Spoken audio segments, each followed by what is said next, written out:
Boa noite, pessoal. Espero que todos estejam bem. Meu nome é Suzana, eu sou integrante do grupo Anevete e hoje eu estou aqui para conduzir a nossa palestra. Como vocês já sabem, o nosso tema de hoje é busca e seleção de artigos, como fazer, e o nosso palestrante é o Dirceu Guilherme de Souza Ramos. Ele é professor na Universidade Federal de Jataí e professor permanente no programa de pós-graduação em Biociência Animal, na mesma instituição. Também é membro do Colégio Brasileiro de Parasitologia Veterinária. Quero agradecer ao professor Dirceu por ter aceitado o nosso convite. E antes de passar a palavra para ele, eu gostaria só de lembrar a todos que vocês podem colocar as perguntas aqui no chat. No final da palestra, a gente vai passar tudo para o professor. Quero agradecer a presença de todos, desejar uma ótima palestra. E agora, professor, o senhor pode começar a sua palestra, pode se apresentar novamente, se quiser. Obrigada. Bom, boa noite a todos. Obrigado, Suzana. Obrigado ao grupo aqui do Anivete, tá, que me fez o convite. Estou muito feliz de estar aqui com vocês. Obrigado aí aos membros, aos participantes externos, tá, que estão presentes também. Eu espero que eu possa, de alguma forma, contribuir, tá, com a formação de vocês, com o desenvolvimento acadêmico e científico de vocês. E, como a Suzana falou, ao final, aqueles que tiverem algum questionamento, estando dentro das minhas possibilidades de responder, eu vou ficar muito feliz. Deixa só eu projetar aqui, gente, um minutinho. Eu não estou vendo vocês agora, vocês podem apenas confirmar para mim que a apresentação tá ok? Tá tudo certinho, professor. Muito bem. Bom, como a Suzana falou, eu sou professor na Universidade Federal de Jataí, ministro principalmente disciplinas na área de parasitologia e doenças parasitárias. Minha formação em pesquisa é na parte de sanidade animal, voltada para epidemiologia e ocorrência de doenças parasitárias, tanto de animais domésticos quanto silvestres.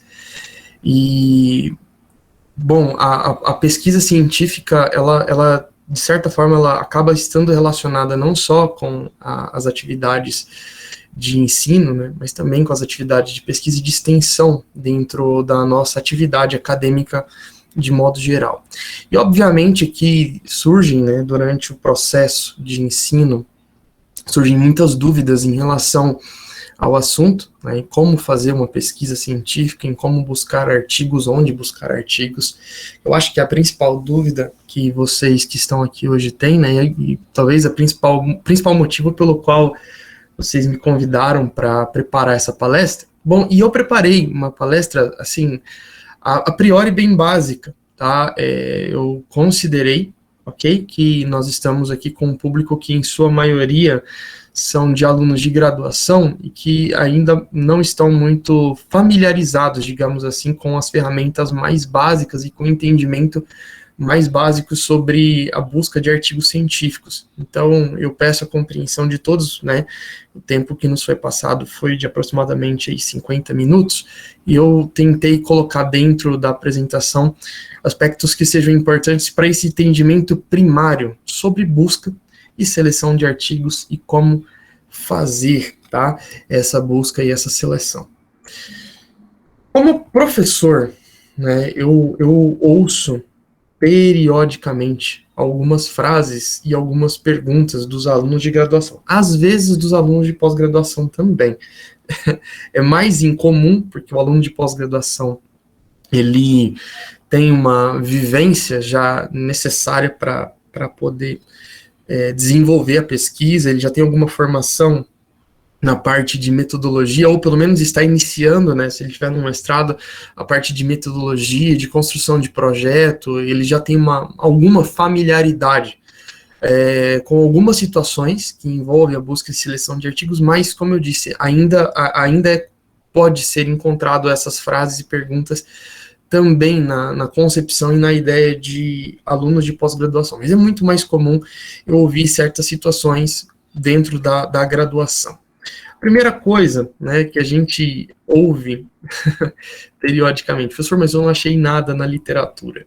Essa é uma frase clássica que vários alunos muitas vezes colocam e que eu sempre volto, né, eu faço uma réplica dessa frase. Será que você não achou mesmo? Né, porque em tanto tempo de ciência, será que ninguém nunca teve uma ideia? Ou então eu vejo discentes que chegam com essa frase para dizer assim, puxa, professor, eu tive uma ideia para um projeto científico, para escrever um trabalho e tal, e eu não achei nada na literatura sobre, então pode ser uma ideia assim muito boa, e quando o cara te fala a ideia, quando o aluno te fala a ideia, é algo que a gente já está careca até de saber, né? E a gente vai descobrir por que tem esse dilema relacionado a essa frase. Professor, eu não achei nada na literatura. Outra frase, né, que na verdade é uma pergunta que a gente sempre ouve, eu sempre ouço isso na graduação, professor, onde eu procuro artigos científicos? Né? Os alunos que acabam entrando em processos de iniciação científica e tudo mais, eles acabam tendo um pouco mais de familiaridade, porque a gente orienta mais de perto, né, esse discente, e ele acaba lidando melhor com essa questão. Mas é bastante comum ainda ouvir essa pergunta de alguns discentes. E por último, a pergunta acho que mais fatal, né? Professor, mas eu tenho que ler em inglês? E, bom, vou deixar para a gente ir explicando cada um desses pontos a seguir. O que há de errado, né, ou qual é a solução para cada um desses dilemas, que daí é onde eu acho que falta um pouquinho de percepção ao aluno, né, que está iniciando o processo de pesquisa científica pela falta de prática. Não é um erro não saber, né, ou não conseguir resolver esses dilemas, tá? Não é um erro. O erro é você não ouvir um professor, não ouvir um docente, não ouvir o orientador quando ele te orienta dentro do processo, né? Tem muitos alunos, às vezes, que ainda são resistentes com algumas respostas para esses dilemas, tá? Mas, assim, é completamente natural. É como você, né, levar o carro num mecânico para consertar. Ele te fala sobre uma peça que quebrou que você nem fazia ideia que está dentro do carro, você nem faz ideia que existia aquela peça no carro, mas para ele é algo simples, porque ele lida com aquilo todo dia, né? Ele lida com aquela situação rotineiramente, mas para o discente, que muitas vezes, como eu disse, está iniciando o processo, isso não é tão claro, isso não é tão evidente, e isso não é tão recorrente. Por quê? Porque ele não lida com esse processo todo santo dia, tá? Primeiro dilema, então, como eu falei, né, professor, eu não achei nada na literatura. E quando o aluno diz isso, na maioria das vezes ele não quer dizer que ele não achou nada na literatura. Na maioria das vezes ele só quer dizer, professor, eu não achei nada no Google, ok? E isso é inevitável, tá? Hoje, tem muito discente que ele confunde literatura com o Google. O Google é uma ferramenta excelente. A gente vai falar, inclusive, sobre o Google, para que e por que e como usar o Google, mas, inevitavelmente, eu não posso ter o Google como a minha base de busca bibliográfica. E, na maioria das vezes, os alunos eles fazem exatamente isso. Quando eles dizem, professor, eu não achei nada na literatura, ele quer dizer, professor, eu não achei nada no Google. Tá? A segunda coisa que o aluno ele diz quando ele fala, professor, eu não achei nada na literatura, é que na verdade ele não estudou a base do assunto. Isso também é um erro assim muito comum mesmo. O aluno, quando ele fala, né, eu vou procurar um artigo científico, ele nem ainda começou a entender qual que é a base científica de um determinado assunto. Tem discente que nunca leu o texto base de um livro, por exemplo, a respeito do assunto, e ele já quer procurar artigo, e ele vai falhar nesse processo. Mas se você tomar a busca de artigos como um princípio primário da sua pesquisa, inevitavelmente, nós estamos falando muito inevitavelmente, mas é quase certo que você vai falhar nesse processo. O primeiro passo para eu buscar artigos científicos ou para eu fazer uma pesquisa científica é: eu preciso conhecer a base daquilo que eu vou estudar. Eu preciso entender a base, eu preciso entender como é que funciona o processo. Eu não posso, por exemplo, querer estudar a base genética de PCR para Ehrlichia sem entender primeiro o que é um PCR, sem entender como que a técnica se desenrola. Eu vou citar um exemplo bem prático, que isso vai talvez estar vivo na mente de cada um dos alunos de graduação que estão presentes aqui na sala. Quando a gente está no ensino médio ou no ensino fundamental, a gente vai aprender uma fórmula de matemática. O professor ele não chega e fala assim, ó, essa aqui é a fórmula. Pelo menos quando eu estudei era assim, né? A grande maioria das vezes o professor ele vem, ele faz todo um cálculo para mostrar como que o fundamentador daquela fórmula, ele desenvolveu aquilo para fazer um cálculo, para trazer uma determinada solução matemática para um problema. Quando o professor ele faz isso, quando ele delineia todo o cálculo que tem por trás da fórmula, o que ele está fazendo? Ele está ensinando qual é a base, ok? Daquele fundamento matemático, daquela fórmula matemática. E conhecer a base é um aspecto primordial, tá? O próprio nome já diz, ele é a base, né, do processo. Eu não posso me aventurar a querer pesquisar sobre um assunto específico X sem saber o que aquele assunto antes envolve, né, ou por que existe aquele assunto, né? Dentro do método científico, a gente chama isso de delineamento até mesmo do problema, né? Para eu entender o que eu vou pesquisar, eu primeiro preciso delinear o meu problema, eu preciso conhecer o meu problema. É por isso que um projeto científico, quando ele é montado, ele tem primeiro uma revisão bibliográfica, depois ele tem uma justificativa, depois ele tem objetivos, e só então ele tem um método. Olha só, isso é comum e muitas vezes é negligenciado, né? O projeto científico, ou uma pesquisa científica, ela é construída dessa maneira. Revisão bibliográfica, né, que é uma revisão básica sobre o assunto, depois justificativa, depois objetivo, depois método. Se eu não respeito isso, se eu já quero ir direto estudar o método, eu estou perdendo todas as razões pela qual o método se faz necessário. Eu nem sei dizer por que o método é necessário, tá? Então, é fundamental que um aluno, um discente ou qualquer pessoa que queira pesquisar cientificamente, primeiro entenda a base de um assunto. E a outra coisa que quando um aluno diz, né, professor, eu não achei nada na literatura, está já também subentendido, eu não sei, professor, de fato o que eu tenho que procurar. Quando o aluno nos diz essas são 3 verdades que elas já acompanham esse questionamento, né, esse dilema, como eu postulei para vocês. A outra questão é por onde eu procuro artigos, e aí também tem uma questão fundamental. Muitas vezes o aluno ele quer procurar um discente, ou alguém, né, quer procurar um artigo científico sem nem saber por que ou para que está procurando artigos científicos, né? E isso é também muito comum. Se você não sabe aonde você está, ok? Se você não sabe onde você está, você não sabe também para onde você tem que ir. O que eu quero dizer é, se você não entende, né, primeiro, por que você vai fazer algo, como é que você vai saber o caminho? Como é que você vai delinear por onde você vai caminhar? É muito difícil isso também. E tem muito pesquisador, né, eu falo assim, iniciante, que acaba sofrendo desse mal. Ele decide, eu vou pesquisar isso, mas ele não se pergunta primeiro, por quê? Por que eu vou pesquisar isso? Para que eu vou pesquisar isso? Eu vou citar também um exemplo, que é rotineiro, para vocês compreenderem essa problemática. Vocês já viram aquelas propagandas de produtos que vendem na TV, né? Seus problemas se acabaram! E aí o cara faz uma propaganda de um produto que, tipo, ele promete resolver todos os problemas da sua vida, mas na verdade ele está resolvendo um problema que nem necessariamente existe. a própria propaganda cria o problema para daí apresentar um produto que, na verdade, você não vai usar, tá?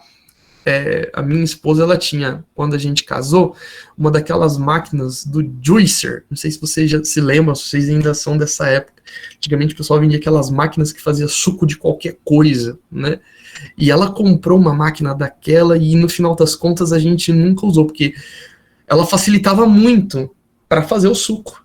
No entanto, quando você terminava de tomar o suco, você tinha 1 milhão de peças para lavar. E não fazia o menor sentido comprar uma máquina daquela. Ela não fazia o menor sentido.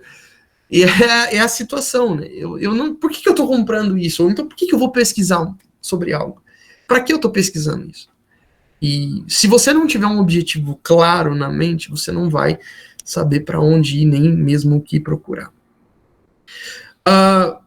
E isso traz uma outra pergunta, né? Eu sei o que eu vou procurar, eu defini os termos corretos da pesquisa. Eu vou citar, inclusive, alguns exemplos, vou mostrar alguns exemplos de pesquisas que eu fiz em vários locais para vocês entenderem como definir o termo certo da pesquisa é muito importante, tá? Se eu não sei por que eu estou pesquisando, eu também não sei o que eu tenho que procurar e eu não vou definir corretamente os termos da minha pesquisa.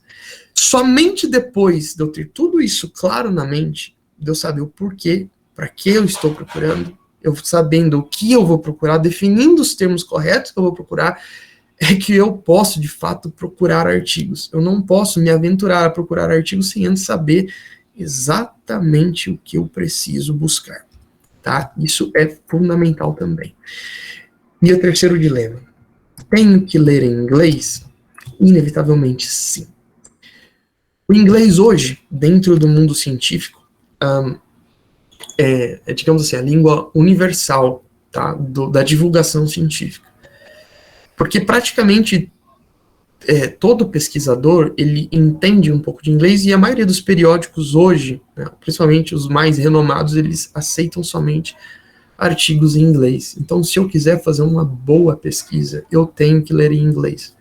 Tudo bem, não há problema você usar uma ferramenta de tradução, nem mesmo o próprio Google Tradutor, embora ele traga alguns termos que você precisa corrigir. Tá? Tem alguns termos técnicos que o Google não traduz bem. Esses dias, em uma aula mesmo, eu passei um artigo em inglês para os alunos estudarem numa disciplina optativa que eu tenho dentro da universidade, e eles traduziram um termo que eu falei assim, mas meu Deus do céu, o que esses meninos estão querendo falar com esse termo? Fui lá no artigo, eu vi o que era, e eu expliquei o termo para eles, porque de fato tinha só um erro, um equívoco da tradução que eles tinham utilizado, né? Era o termo em inglês estava dizendo que uma espécie animal lá, ela era classificada como um browser, e eles colocaram a tradução como se fossem navegadores. Eu falei assim, meu Deus, mas era tipo um ruminante na África. Eu falei, mas como um ruminante é navegador? O que eles estão querendo dizer? E, na verdade, o browser quer dizer que ele é um animal nômade.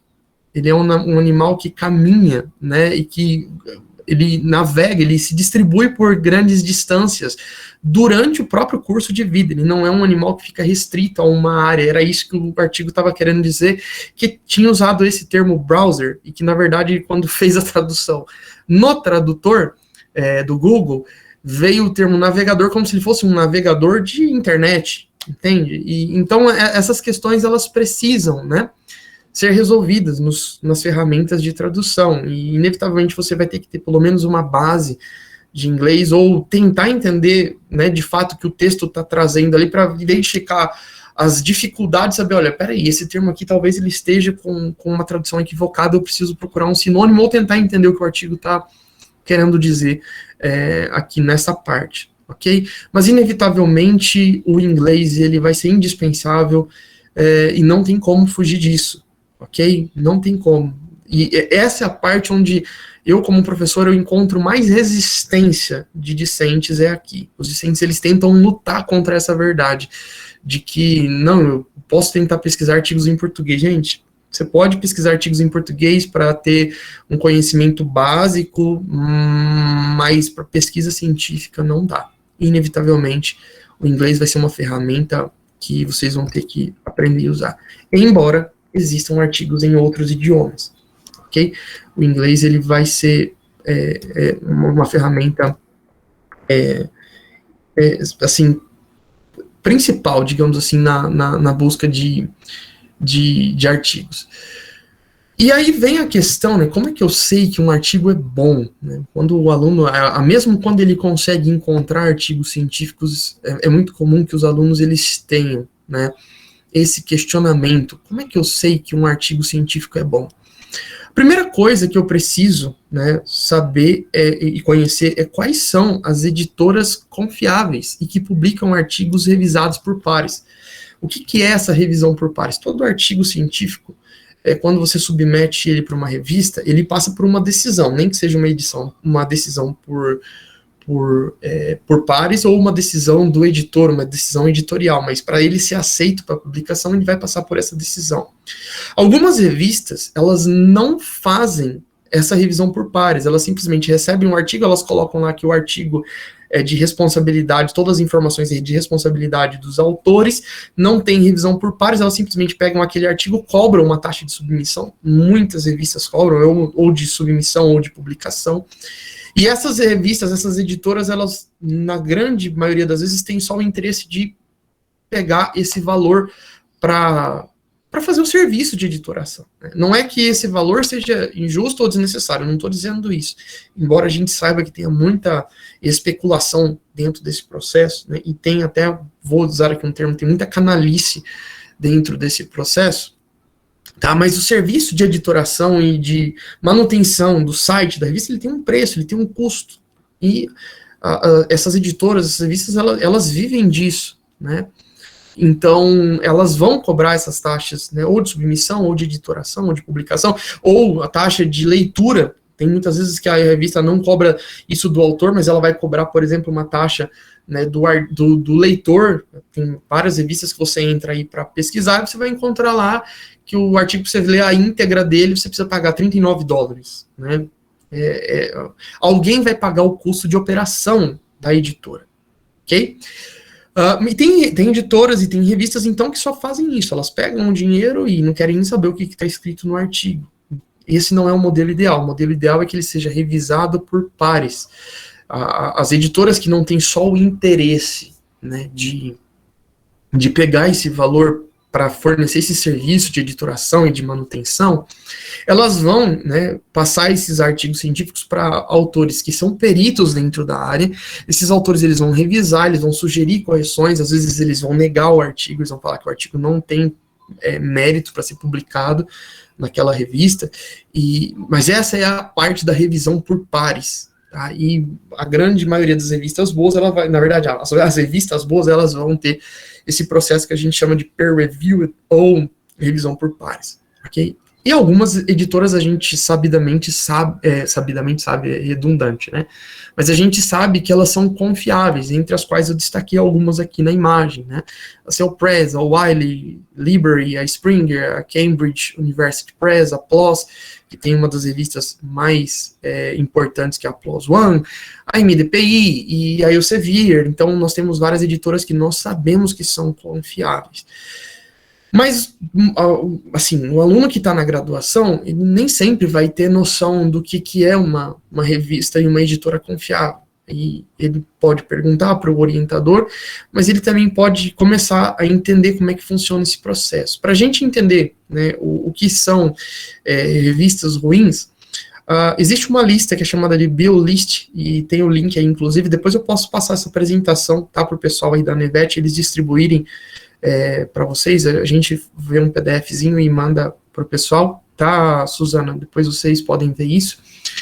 Mas tem essa lista da BioList que tem uma referência do que eles chamam de Predatory Publishers, ou Predatory Journals, tá? São as editoras e os periódicos que se comportam dessa maneira predatória, né? Que é assim, ele manda um e-mail para um pesquisador elogiando o trabalho dele, etc. e tal, e ele fala que gostaria muito de receber um artigo desse referido pesquisador, E quando esse pesquisador manda um trabalho para essa revista, eles pegam a taxa de submissão, eles não vão ler, como eu disse, nem saber o que tem dentro daquele artigo e vão publicar. Inclusive, em alguns experimentos sociais que alguns pesquisadores fizeram em nomes de pseudônimos, né, colocando coisas absurdas em artigos e mandando para revistas e a revista aceitando aquilo, né, como sendo algo muito bom. Mas a BioList, ela traz, tá, quais são os periódicos predatórios. Vocês estão vendo aqui que tem alguns, né, com nome aqui, mas tem uma lista de todos os periódicos que não são confiáveis e que tem essa prática que a gente chama de predatória. E assim como tem a lista, né, dos periódicos, tem também a lista dos publishers, tá, que é essa aqui que eu coloquei para vocês. E aí também tem algumas editoras que são predatórias, elas têm essa característica, tá, de mandar convites para alguns autores e publicar artigos sem revisão por pares apenas para vender o serviço de publicação e de editoração de um artigo científico, tá? Então, a primeira ferramenta que eu estou mostrando para vocês para saber como um artigo é bom é verificando essas duas listas, né, além, né, do que eu já mencionei, de conhecer quais são as editoras confiáveis que nós temos hoje dentro do meio científico e fazer sempre pesquisa de artigos dentro dessas editoras. Outra forma que a gente tem de saber se um artigo é bom é uma ferramenta que é inclusive brasileira e que inevitavelmente, de novo, meu Deus do céu, que é uma ferramenta que o pessoal no Brasil hoje está vinculado e necessita muito conhecer. Quem trabalha no meio científico brasileiro precisa se atentar para aquilo que a plataforma Qualis Sucupira nos diz. Tem aqui o link, inclusive, vocês podem ver aqui na imagem que ela tem uma parte aqui que chama evento de classificação, que a gente vai escolher o período que nós vamos verificar a avaliação, que vale sempre ao último período. Você pode selecionar por área de avaliação, mas só selecionando o período e colocando aqui o nome da revista, você já vai saber qual que é a avaliação que ela tem dentro do meio científico brasileiro. Às vezes, se você não achar pelo título, eu aconselho usar o ISSN, porque pode ter problemas de você não colocar a grafia correta de como a revista está cadastrada no sistema do Qualis Sucupira. Existem, obviamente, algumas críticas a esse sistema do Qualis. Ele classifica as revistas em A1, A2, A3 e A4, B1, B2, B3, B4 e C. Isso no Qualis único que está para sair desde 2019. Mas existem algumas críticas em relação a isso, até porque existem algumas revistas predatórias que têm boa classificação no Qualis e que como o Qualis é o que vale para a pesquisa brasileira, essas revistas acabam ganhando algum tipo de notoriedade dentro do meio acadêmico brasileiro, de alguma forma, mas existe essa crítica, tá, ao sistema. É óbvio que o sistema precisa melhorar, mas também não significa que o sistema seja de todo ruim, tá, eu não estou dizendo isso. No meio científico existe essa crítica para melhoria do processo, sabendo que existem alguns problemas, até porque a avaliação que as revistas têm no Qualis é o que conta para a classificação de programas de pós-graduação. Então, é uma questão muito complexa, e eu não tenho interesse nenhum de hoje, né, dar uma opinião a respeito do assunto, mas nós precisamos saber que é uma ferramenta boa, não é ruim, tá? É uma ferramenta que apresenta os seus problemas, apesar de ser boa, e que a gente precisa filtrar, obviamente, os resultados que a gente encontra dentro dessa plataforma, que é a plataforma de classificação de periódicos do Brasil, da CAPES. Atualmente, como eu disse, tem um problema que nós temos enfrentado já por causa dessa classificação. No site, que é esse que está aqui, que eu coloquei para vocês, a classificação que está lá é a de 2016, que ela já é defasada, ela não traz muitos periódicos que foram criados posteriores a essa classificação de 2016. Desde 2019, a CAPES tem tentado implantar um sistema de classificação única. Essa classificação de 2016, ela separa ainda os periódicos por área. Qualquer classificação que um periódico tem, por exemplo, numa área da medicina, na medicina veterinária, na agronomia, ele separa por áreas. E desde 2019 tem sido feito um modelo de classificação único. Inclusive, tem um arquivo que está disponível, que é o que eles chamam de prévia desse Qualis único, embora ele ainda não esteja vigente. Isso é importante de ser frisado. Existe aí uma posição da CAPES de que, possivelmente em dezembro, esse Qualis único esteja revisado e publicado dentro da plataforma, mas nós hoje, né, apesar de ainda termos como válido a classificação de 2016, a gente trabalha um pouco também com essa prévia que foi disponibilizada do Qualis único, porque apesar da gente saber que ela vai ter algumas mudanças, a gente não sabe quais são essas mudanças, nem qual é o tamanho dessa mudança, e querendo ou não, nós pesquisadores seremos avaliados a partir desse Qualis único que vai ser gerado. Então, a gente tem que tentar prever a nossa pontuação ou melhorar a nossa pontuação baseado nesses atributos da prévia, tá? Aqui, ó, eu tenho um exemplo da prévia, eu tenho um arquivo em PDF, obviamente, vocês encontram esse arquivo na internet facilmente, tá? Que é a prévia do Qualis único, e ele já traz a classificação aqui, como eu disse, em A1, A2, A3, A4, B1, B2, B3 e B4, sendo que o A1 é o melhor, né, e o C é o não classificado, é o pior. Na verdade, não é o não classificado porque tem ainda revistas que são classificadas como NP, ou seja, não pontuaram, nem se elas tiveram a classificação.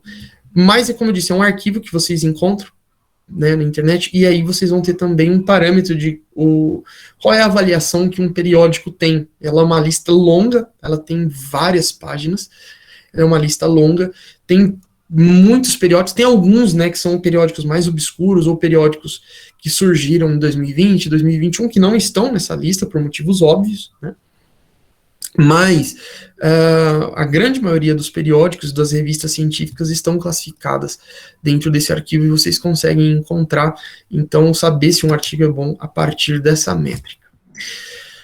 Outra coisa que a gente pode usar, tá, para saber se um artigo bom é o fator de impacto. Lembrando, tá, tem vários fatores de impacto, né, em sites de revista. Tem algumas revistas que usam fatores de impacto esdrúxulos, Cite Factor, tem vários fatores de impacto, e o fator de impacto que é realmente válido é o fator de impacto da Clarivate, que é uma empresa do grupo da Web of Science, e a gente chama ele de JCR, Journal Citation Reports. Tá?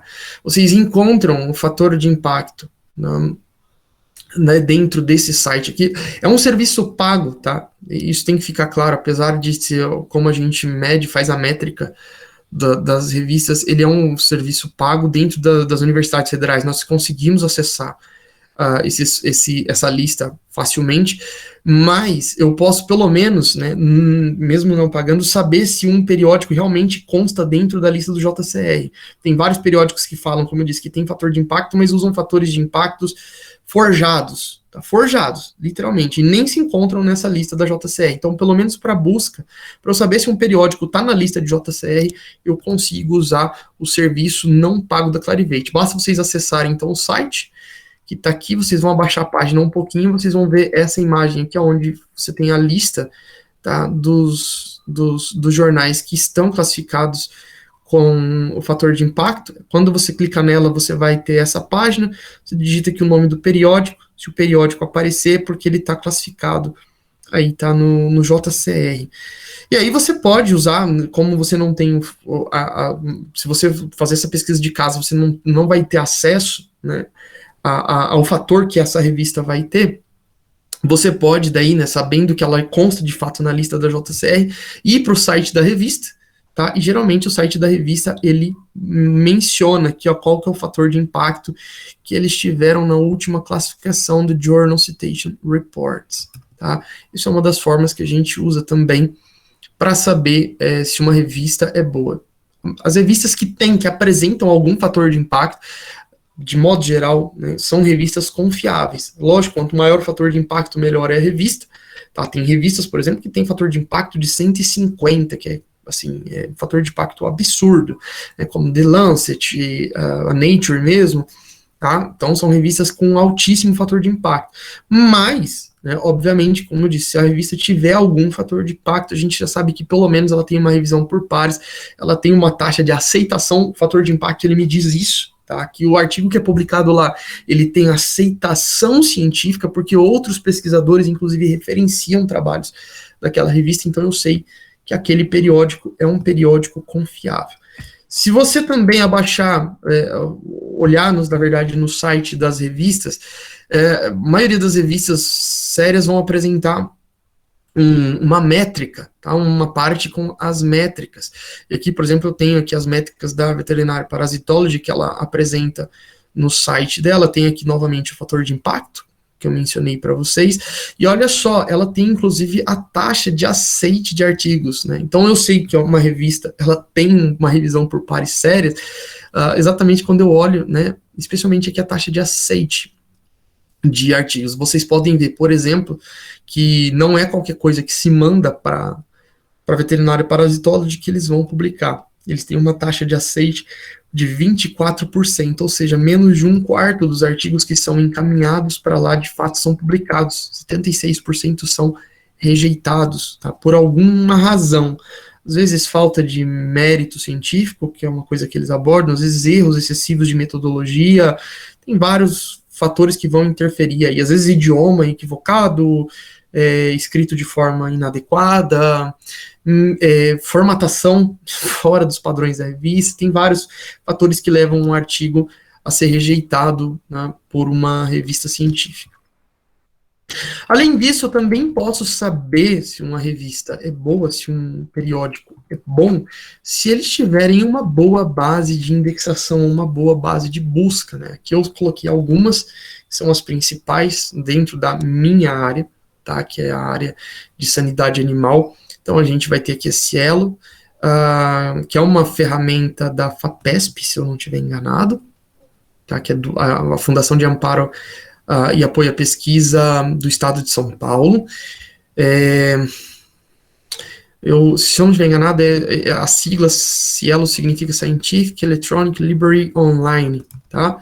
E é uma ferramenta que surgiu, então, de uma iniciativa brasileira, embora tenha vários periódicos da América Latina como um todo, tem revistas colombianas, revistas argentinas, revistas peruanas, revistas chilenas, tem várias revistas que vocês vão encontrar aqui dentro da base de indexação da Cielo, e ela é considerada uma boa base de busca porque ela tem alguns parâmetros que ela exige para que a revista seja indexada ali. E um deles é revisão por pares, é periodicidade, tem vários fatores que vão dizer, né, para a Cielo que ela é uma revista que cabe dentro da base de indexação. E também, né, dessa forma a gente pode confiar em uma revista que leva essa logomarca aqui, tá, que é a logomarca da Cielo. Tem a Web of Science, que é uma ferramenta de busca paga, embora os pesquisadores dentro das universidades federais conseguem acessar o Web of Science através do portal Café, que é o portal hoje, né, do periódico CAPES. A Web of Science é uma base de indexação, uma base de busca, se eu não estiver enganado, da Thomson Reuters. Tem a Scopus, que faz parte do grupo Elsevier. Tem a PubMed/Medline, que é uma base de busca do governo americano, também com bastante aceite em relação ao processo de indexação.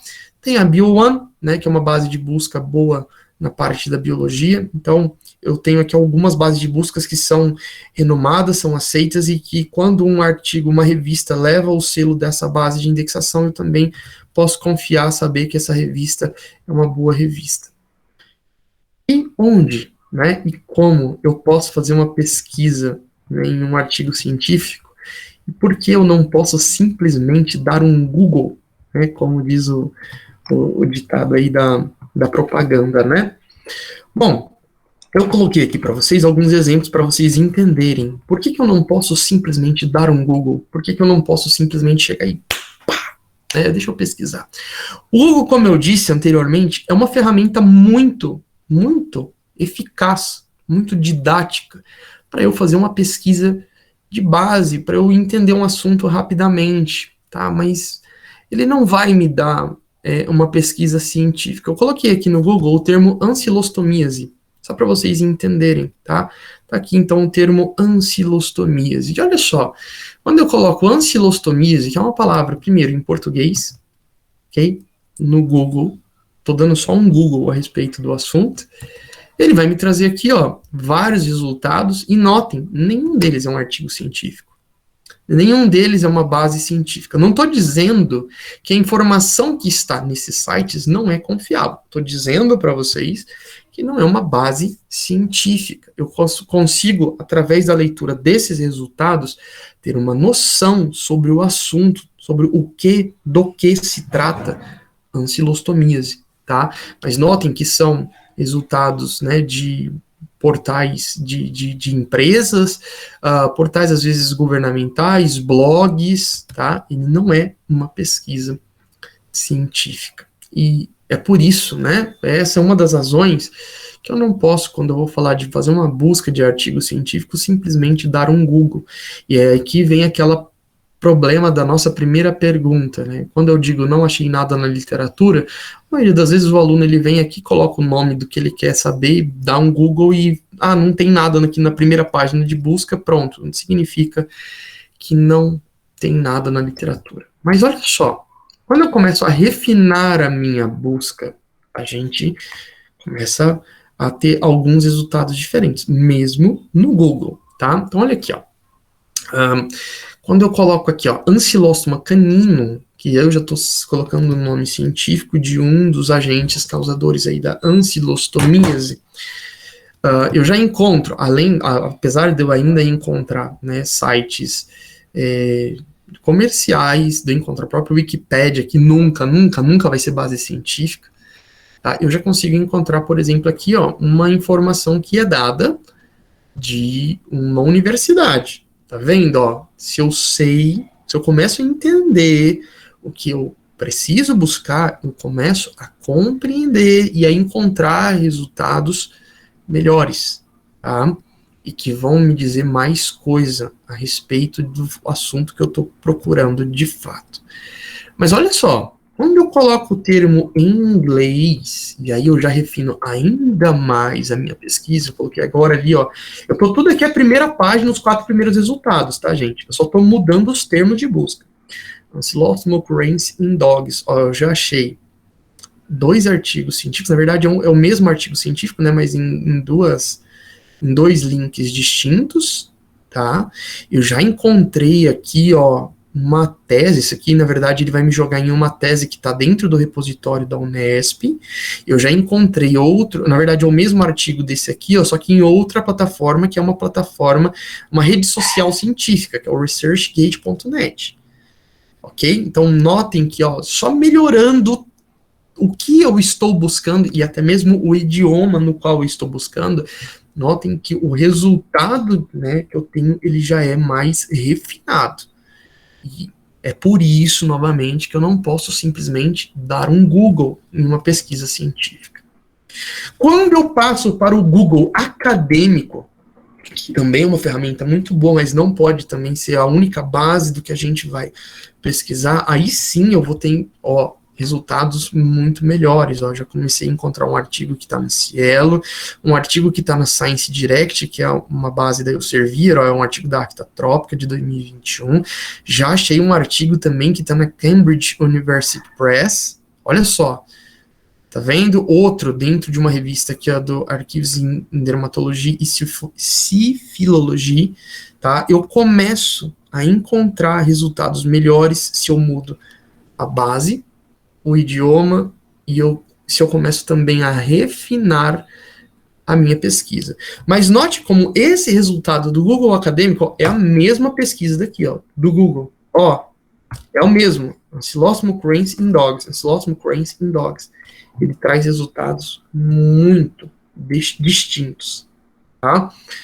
Então, eu não posso simplesmente me limitar a dar um Google para fazer uma pesquisa científica, porque as próprias bases, as próprias formas que as ferramentas, os métodos que as ferramentas usam para fazer essa procura é muito diferente um do outro, tá?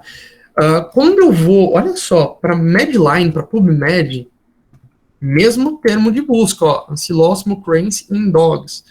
Olha só, eu já começo a encontrar artigos muito bons de várias revistas científicas diferentes com assuntos e detalhamentos melhores, simplesmente por eu mudar a base de busca. Eu usei esses exemplos aqui só para mostrar para vocês, tá? Não adianta eu pesquisar um termo em português, não adianta eu não usar uma pesquisa refinada e não adianta eu não direcionar a minha busca para a base certa.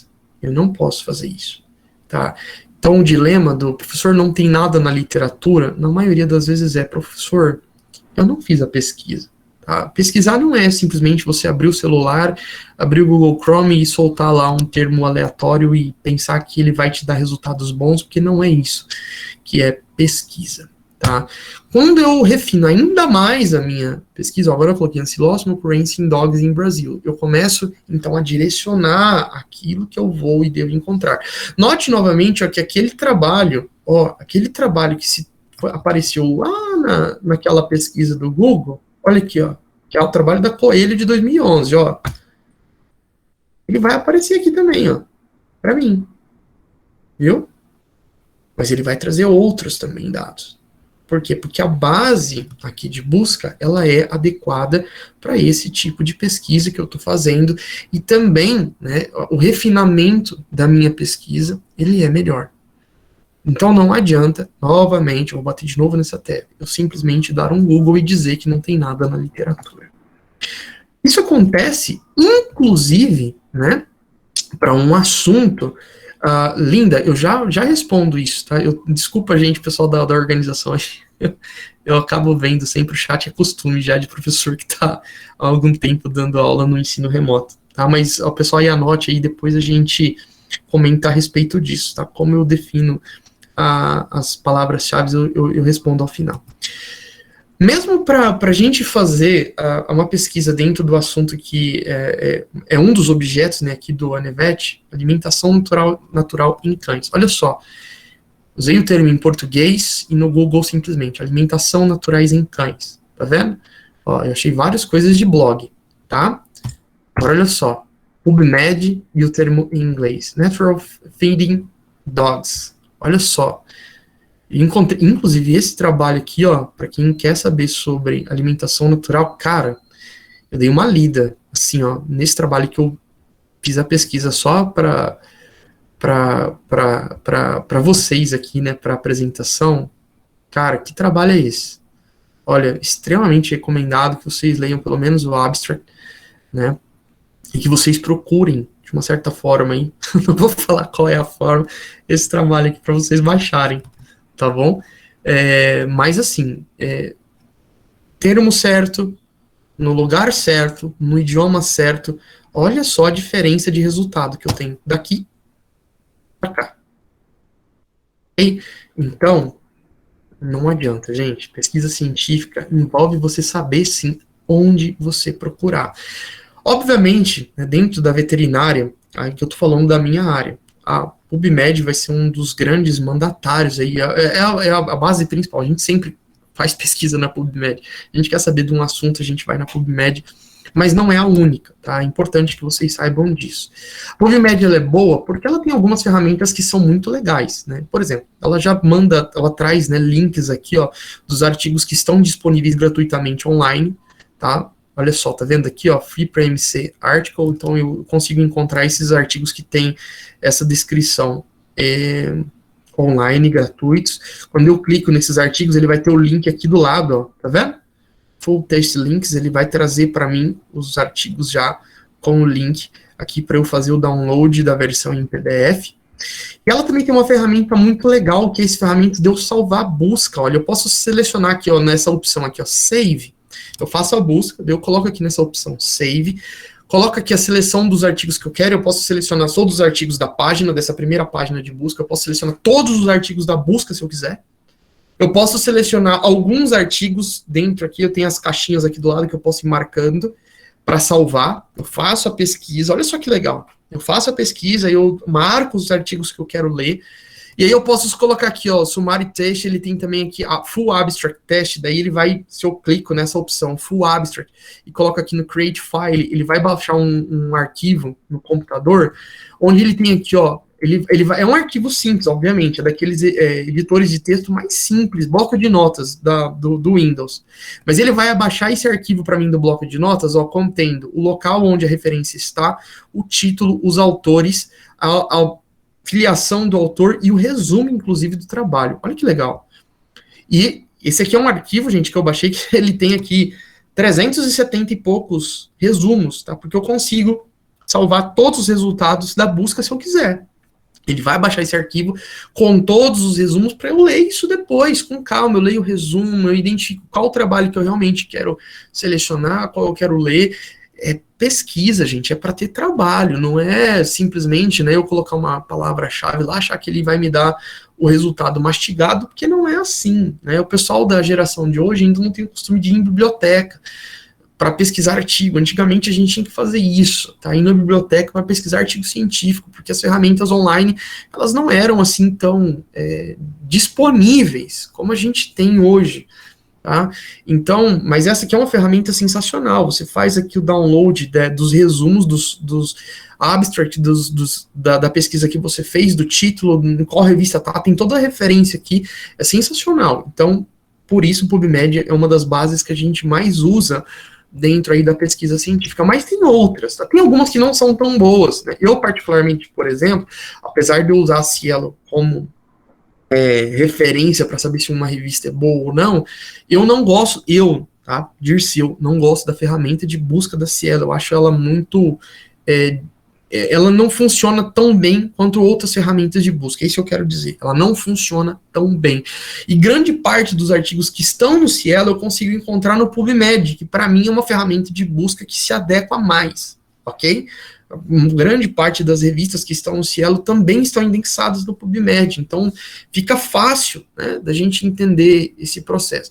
Mas tem aqui outras ferramentas de busca, tá? Tem a Cielo, tem a Lilacs, que é uma ferramenta de busca da área da saúde, tem a Pedro, que é uma ferramenta de busca da fisioterapia, se eu não estiver enganado, tem a Biblioteca Digital de Teses, onde a gente encontra as teses que estão publicadas na USP, né, e tem um repositório de várias teses, não só das, mas de outras universidades ali. Tem a plataforma Lume, que é da URGS, tem a plataforma da Scopus, que também é uma ferramenta que a gente usa muito, tem a Cochrane Library, que é uma ferramenta paga, mas é uma ferramenta muito boa, principalmente na parte médica, tá? Tem a BioOne, que é, assim, uma excelente base de busca da biologia. Tem a Embase. A Embase, gente, ela é usada principalmente para patentes de fármaco, para estudar farmacologia. Ela é uma base da Elsevier, assim como a Scopus, tá? Ela é uma base da Elsevier, só que ela é mais voltada para essa parte de fármacos, tá? E tem a Web of Science, que é uma base de busca paga, né? Mas quem tem acesso aí ao portal Café do periódico CAPES, pode acessar essa base de busca aí tranquilamente, tá? Tem aqui também uma ferramenta, essa aqui eu achei produzindo esse material, tá? Eu achei muito legal esse link aqui, é um link da Universidade Federal de Santa Catarina, que tem praticamente, sim, todas as bases de busca das ciências agrárias, veterinária, florestal, agronomia, tá tudo lá. Eu achei sensacional, e como eu disse, né, depois eu posso passar esse material para vocês. Cara, acessem esse link aqui, que vocês vão encontrar bases de buscas, assim, fantásticas dentro da área de ciências agrárias, tá? Não só essas que eu mencionei anteriormente, mas é um link extremamente útil, e como eu disse, eu encontrei ele produzindo esse material aqui para vocês, tá? Achei muito bacana a iniciativa da Universidade Federal de Santa Catarina, parabenizo, inclusive, pela iniciativa, achei muito legal, é uma ferramenta que, apesar de estar disponível no site deles, certamente serve para qualquer universidade do país, né, da parte de agrários, para poder estar utilizando isso como referência das bases de buscas que nós temos dentro dessas áreas das agrárias. Tem ainda, pessoal, o periódico CAPES, que vocês conseguem, né, acessar por esse link. Bem aqui, ó, tem o acesso Café. Ele é um acesso que é dado pelo gratuito, mesmo de casa, você consegue acessar ele se você tiver o e-mail institucional. Então, aquelas universidades que têm e-mail institucional já e cadastradas no Café conseguem fazer isso. A gente tinha acesso ao Café quando tinha o e-mail institucional da UFG, né? O da UFJ ainda, acho eu, que não está cadastrado no sistema, mas brevemente ele deve estar, tá, no Café, e também nos dando acesso a tudo que a ferramenta do periódico SCAP nos traz, tá? Incluindo aquelas ferramentas de busca que eu falei para vocês que são pagas e que a gente pode utilizar. E por último, eu deixei aqui, gente, uma ferramenta, ela é antiga, mas às vezes ela ainda assim, para mim ela socorre bastante, tá? Principalmente em artigos que são muito antigos e que não estão disponíveis online. Se chama Catálogo Coletivo Nacional, ou CCN, que vocês acessam aí pelo ccn.ibct.br/busca.jsf. Esse link, gente, ele é um link do Instituto Biológico, tá? Por isso ele tem, né, inclusive, a sigla do IBCT aí, porque ele é um link, ele é um catálogo do Instituto Biológico. E eu uso ele para encontrar principalmente artigos que são muito antigos. Na minha área, na parasitologia, quando a gente quer ver algumas descrições de alguns parasitas, são descrições que foram feitas em 1800 e lá vai bolinha, sabe? É muito antigo. E aí, mesmo que eu queira encontrar esse artigo online, às vezes eu não acho. Então, o que eu faço? Eu venho no Catálogo Coletivo Nacional. O que o Catálogo Coletivo Nacional ele me traz? Veja bem, se eu vir aqui, ó, pesquisar o título do periódico, tá? Não é do artigo, não. Título do periódico. Vamos supor que seja um artigo, eu quero pesquisar um artigo, eu quero encontrar um artigo muito antigo que está nas memórias do Instituto Oswaldo Cruz. É o exemplo que eu coloquei aqui, tá? Então eu digito aqui o nome do periódico, Memórias do Instituto Oswaldo Cruz, e dou um executar a busca. Ele vai falar aqui quantos registros tem. Como eu fui bem preciso, né, com o nome da revista, obviamente ele só vai me dar um registro. Tá certo? Mas vamos supor que eu coloque aqui Canadian Journal, né? Ele vai achar todas as revistas que tem Canadian Journal no nome, tá? Então, revistas que não têm disponibilidade online, ou que são muito antigas, né, e também por isso não tem essa disponibilidade, estou falando de revistas que não têm disponibilidade, porque tem alguns periódicos, vamos supor que seja um periódico, como eu disse, Canadian Veterinary Parasitology, é uma revista que ela não tem publicação online, ela tem só uma publicação impressa, mas tem algumas bibliotecas do Brasil que têm periódicos de lá, então eu posso ver se tem aqui no Catálogo Coletivo Nacional. Por quê? O que esse catálogo faz? Se eu coloco, então, aqui, né, o nome da revista, dou um executar a busca, ele vai aqui me mostrar os registros que tem, né, daquele periódico, e aí eu clico aqui em visualizar consulta. Ele vai abrir essa página, eu seleciono aqui a revista que eu quero, então tem aqui, ó, Memórias do Instituto Oswaldo Cruz, e clico aqui em visualizar registros, tá? E o que ele vai me trazer? Ele vai me trazer todos os fascículos impressos que estão disponíveis nas bibliotecas, né, nas principais bibliotecas do Brasil, tá? Então, olha aqui, ó, por exemplo, aqui, ó, na biblioteca FUAM-BT, que é uma biblioteca do Amazonas, tem aqui, ó, desde 1998, volume 93, tá, até artigos de 2015. No INPA, lá do Amazonas, olha só, artigos de 1909, 1910, 1911. Então, quando o artigo é muito antigo, que não está disponível online, eu posso vir aqui no Catálogo Coletivo Nacional, pesquisar aonde no Brasil, em qual biblioteca tem ele, tá? Olha só, ele vai me trazer uma lista imensa com todas as bibliotecas, tudo que tem, todas essas bibliotecas. Olha aqui, gente, coisa de 1909, 1928, tá vendo? Ele traz tudo que tem no Brasil. Aí vamos supor, eu fiz a pesquisa e encontrei uma biblioteca que tem o fascículo que eu quero, impresso lá. Eu clico aqui, ó, na verdade eu não clico, eu só coloco em cima aqui, ó, do nome da biblioteca, tá vendo aqui, ó, eu selecionei essa aqui da primeira da Fiocruz, segunda, aliás, Fiocruz CPQGM/BT, que é, ó, a biblioteca da Fundação Oswaldo Cruz, do Centro de Pesquisa Gonçalo Muniz, Biblioteca de Ciências Biomédicas Eurídice Pires de Santana, que é localizada em Salvador, na Bahia. Tem aqui os contatos de e-mail e também de telefone. Eu posso ligar lá, ou posso mandar um e-mail e perguntar se eles têm como me disponibilizar esse material, tá? Às vezes eles fazem um scanner do material e me mandam por e-mail. Gente, isso aqui é assim, como eu disse, é uma ferramenta antiga, mas dependendo do que eu estou procurando, é a única coisa que resolve minha vida, tá?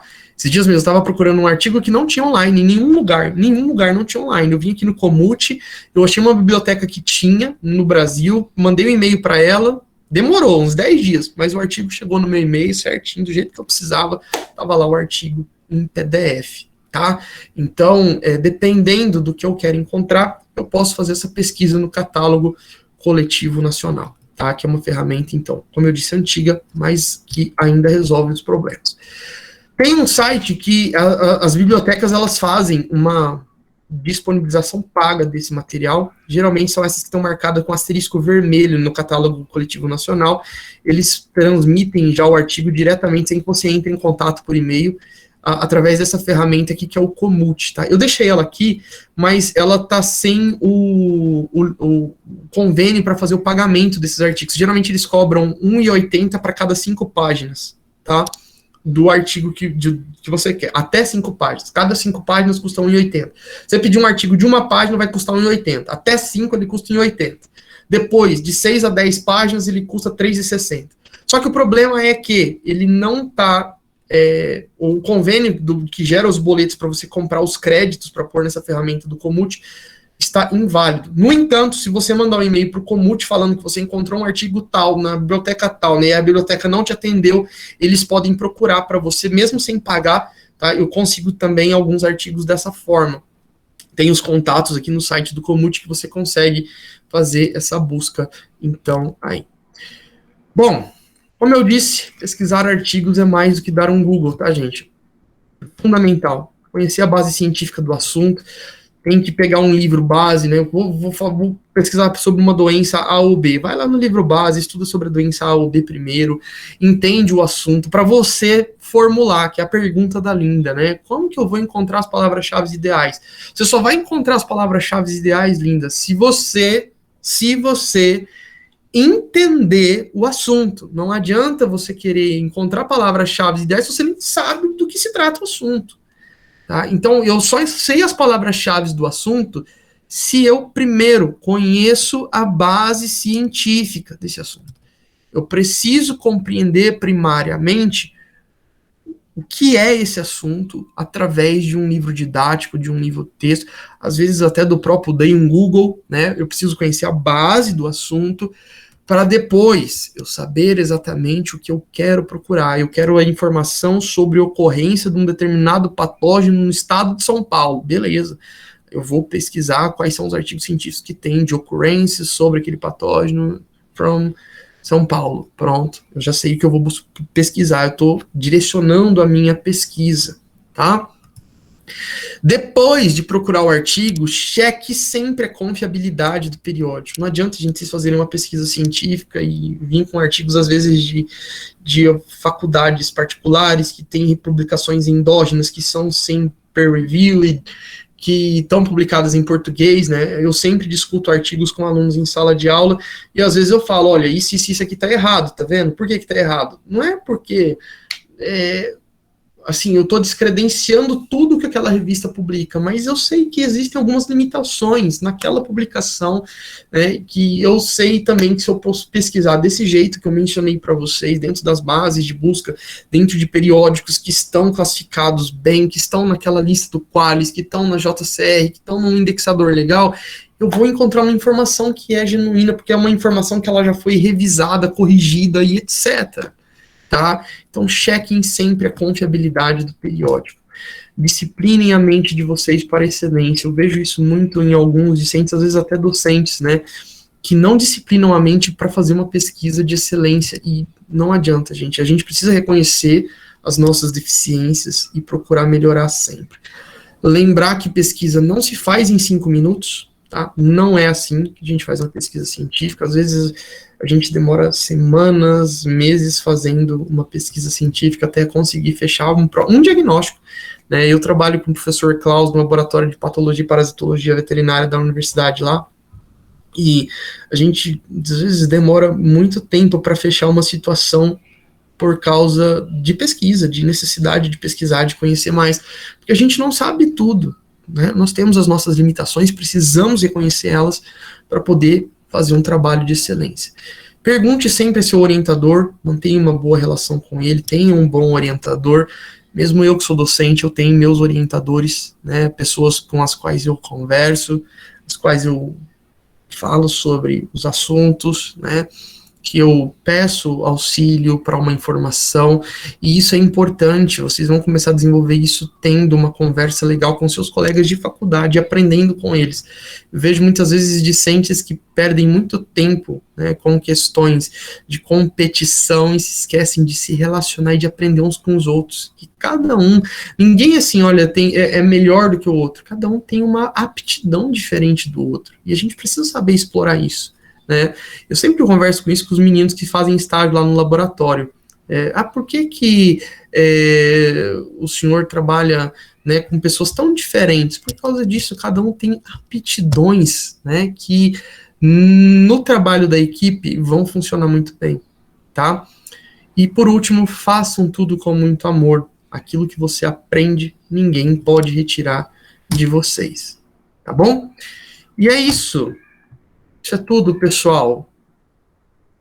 Obrigado novamente aí, o pessoal da Nevete, por estar me convidando. Obrigado por essa oportunidade de estar trabalhando aqui com vocês. Aí aquilo que eu puder ajudar, à tua disposição. Dirceu, meu querido, cheguei atrasado, cara. Estava numa reunião, mas deu tempo. Que isso? 10 minutinhos. Que isso, tranquilo. Então tá bom. Primeiro te agradecer, né, por essa disponibilidade, sempre disponível, né, Dirceu? Isso é um fator muito positivo e é um bom exemplo para os nossos discentes, né? Que ótimo, cara. E só te contar rapidamente o porquê, a intenção dessa, né, de você trazer essa informação, porque o tema do grupo é um tema que você deve ter percebido, você não acha muito em material didático, não é um tema muito dentro do que se ensina nas disciplinas, né? E aí o que aconteceu? Aconteceu que você viu que quando você joga no Google, você cai em blogs. E, lógico, com informações boas, mas com informações pouco científicas também, né? Então eu vejo muita gente dar aquele salto lógico, por exemplo, posso dar curcumina, que vai ser um bom anti-inflamatório. Bom, ela tem efeitos, né, anti-inflamatórios conhecidos em certas situações testadas cientificamente. Mas até aí eu dizer que eu posso ministrar na dose tal, você vai procurar, não tem trabalho com teste clínico ou pré-clínico, né? Você encontra muita coisa para humano, mesmo assim com baixa evidência, né? Então, o primeiro passo eu queria que eles entendessem a procurar os artigos científicos para depois passar naquela fase, para outra fase que é, agora como que eu analiso aquele artigo, né? Que nós vamos procurar novamente, vamos trazer mais pessoas também, vamos discutir isso. E quando eu analiso, qual que é a evidência que eu tenho ali, né? Então, ficou um tema em que está se colocando tanta coisa, e tem gente até fazendo muita fama com isso em Instagram e blog, né? Passando receitas de R$1.000, R$1.500, suplementando, fazendo um monte de coisa que você não tem evidência científica, né? E às vezes o suporte que eles colocam lá nas publicações de internet são artigos científicos muito fracos, né? Que não têm evidência, que são tendenciosos, que têm viés. São artigos de opinião, muitas vezes, né? Artigo de opinião, né? Então, pelo método científico, ele fica muito falho, né? É a mesma coisa do que você conhece bem da sua área. Fala assim, beleza, o óleo de cravo, ele mata carrapato? Bom, agora, dizer que eu vou usar numa população e vou conseguir, né, um ensaio clínico randomizado, todo, né, mantendo o rigor científico, e aí ele tem funcionalidade? Então são situações diferentes, né? Você sabe que existem propriedades, mas ele ser aplicado para aquele intuito que você quer clínico, aí é outro passo. Até porque envolve eficiência, biodisponibilidade, envolve várias questões, né? Perfeito, exatamente, né? Tem muita coisa implícita aí, né? Então, é a mesma coisa nos alimentos. Tem propriedades? Tem propriedades. Mas dizer que quando você ministra aquilo vai acontecer tal coisa clinicamente é complicado, né? Tem um exemplo que é muito legal, o pessoal lá em Cuiabá falava muito isso, Aloysio, que era assim, ó. O pessoal tinha um ditado lá que peixe se assava sem rabo e sem cabeça, né? E a pessoa ficava naquilo, não, todo peixe tem que assar sem rabo, sem cabeça. Mas por quê? Ninguém sabia o porquê. Um dia foram perguntar pra uma velha lá por que tinha que assar o peixe sem rabo, sem cabeça. Ela falava que ela assava sem o rabo, sem a cabeça, porque a forma dela não cabia, né? Então, criou uma ilustração, né? Que é de um todo, como uma verdade, né, esclarecida, e que, na verdade, a base do porquê, ela era completamente diferente da razão que o pessoal estava aplicando, né? E isso acontece na ciência também, né? É o que eu falei, não adianta nada a gente querer pesquisar um artigo sem antes eu conhecer a base científica por trás até do próprio método, né? Por que o método é feito daquele jeito? Né? Eu preciso entender o método para eu saber por que a evidência é válida ou não. Uhum. Excelente, excelente. Era isso. Temos questões aqui? Não, né, pessoal? Não foi. Eu acho que deixa eu ver se eu não pulei aqui. Não. Tá certo. É isso, te agradeço novamente, Dirceu, e vamos fazer mais vezes, vamos dar uma aprofundada nesse sentido da pesquisa científica, explicar os vieses, o quanto, né, eu acho que é importante medir a evidência, né, interpretar isso. Mas eu falei, vamos fazer as coisas aos poucos, não adianta colocar tudo de uma vez, né? É um trabalho de escada, né, Luiz?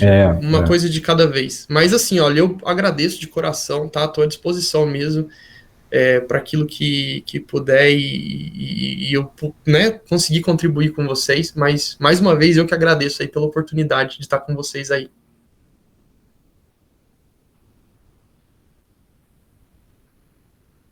Bem... E qualquer coisa, mantém contato com a gente, já deixaram informações aí de certificado, etc. Não é? Qualquer coisa, estamos por aqui também. Tá, depois alguém pode me procurar, Luiz, para pedir a apresentação por causa dos links, legal. Se quiser, aí eu já mando também para o pessoal aí, tá? Beleza, a gente disponibiliza também. Show de bola. Então tá bom, boa noite para vocês, brigadão. Gente, até mais.